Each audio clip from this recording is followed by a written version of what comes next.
Groupe socialiste.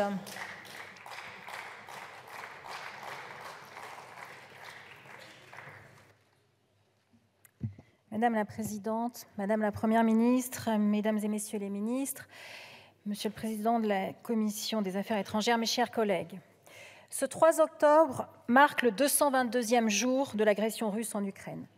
Depuis 222 jours, les Ukrainiens vivent dans un pays en guerre. Depuis 222 jours, ils vivent au gré des sirènes et des alertes. Depuis 222 jours, ils subissent bombardements et attaques. Depuis 222 jours, ils vivent des horreurs. Des viols de femmes, d'enfants, des tortures, des morts, des blessés qui se comptent par milliers. L'enlèvement de plus de 6000 enfants ukrainiens vers la Russie. Des crimes de guerre, l'enfer de Boutcha, Mariupol ou de Kharkiv. En même temps que nous découvrons ces horreurs, nous prenons conscience du courage incroyable du peuple ukrainien qui s'est uni dans un esprit de résistance hors norme. Cette guerre, nous l'avons modestement approchée la semaine dernière en nous rendant à Kiev et à Tcherniv.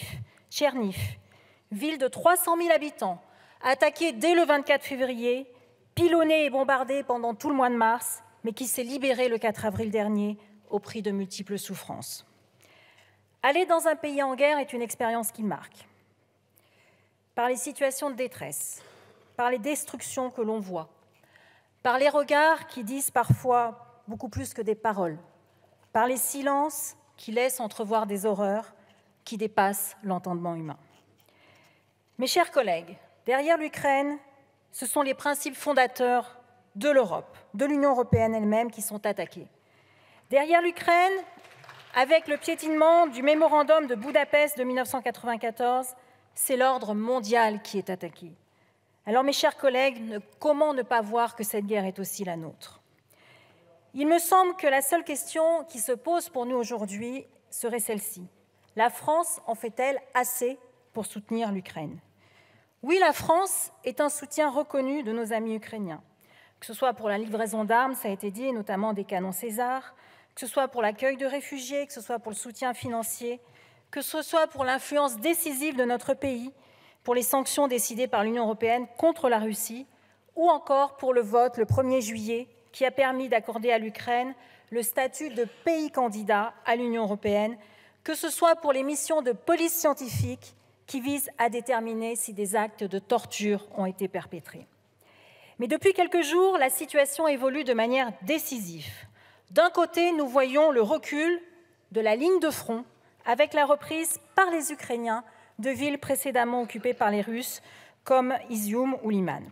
De l'autre, nous voyons une escalade qui monte d'un cran, avec la menace de l'utilisation d'armes nucléaires, l'enlèvement du directeur qui depuis a été libéré de la centrale nucléaire de Zaporijjia, ou encore les conséquences de pseudo-référendums d'annexion des 4 régions ukrainiennes de Zaporijjia, Kherson, Lougansk et Donetsk. Face à ces menaces, Madame la Première ministre, nous pensons que la France doit renforcer son soutien à l'Ukraine. Nous l'avons écrit dans une proposition de résolution qui a été déposée ce jour. Nous pensons que la France doit significativement augmenter sa fourniture d'armes, aujourd'hui évaluée autour de 300 millions d'euros. Nous demandons qu'elle étende sa fourniture aux missiles solaires, que seuls 5 pays au monde ont la capacité de fournir à l'Ukraine.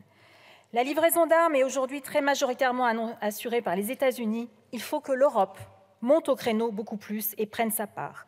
Sinon, elle ne sera jamais un acteur crédible en matière de géopolitique. La France doit augmenter son soutien financier. En cumulant ce qu'elle donne en direct et ce qu'elle donne via l'Union européenne, on arrive à un montant équivalent à 0,14 points de PIB, ce qui est moins que beaucoup d'autres pays dans l'Union européenne. La France doit avoir une démarche très offensive et proactive au sein des Nations unies, comme elle a su le faire dans d'autres conflits pour isoler encore plus la Russie.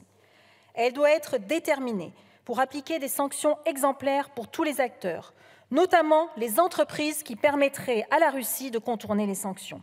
Elle doit par exemple exiger d'Eutelsat, ça a été dit tout à l'heure par Boris Vallaud, l'arrêt de toute diffusion sur le territoire des chaînes de télévision qui ont fait l'objet d'une interdiction par l'Union européenne. Au sein de l'Union européenne, elle doit être celle qui prône des sanctions renforcées contre la Russie.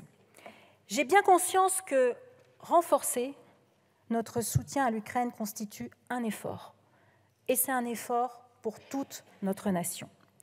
En réalité, cet effort, mes chers collègues, nous le faisons pour nous-mêmes, pour ce que l'histoire dira de nous face à cette guerre. Je vous remercie.